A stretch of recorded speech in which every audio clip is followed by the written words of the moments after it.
Pauwi na tayo. Pabalik na tayo sa trabaho at kakain muna. Pagkagaling ko ng bahay. Hindi tayo dadaan kasi 1 week yan. Ulit tayo ng pulis kasi walang ano dito.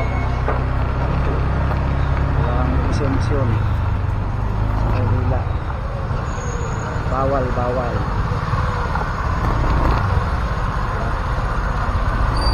Buti ng bawat kalibig sorry, tinambakan na ng ano, asfalto. Medyo traffic kasi araw ng ano, Lunes, maraming namimili kahit buwan kasi ano to eh, pagsakan to ng mga buwan dito, paninda sa Divisoria. So dito tayo dadaan sa may ano, Ilocano, kanan tayo doon sa may Labisares.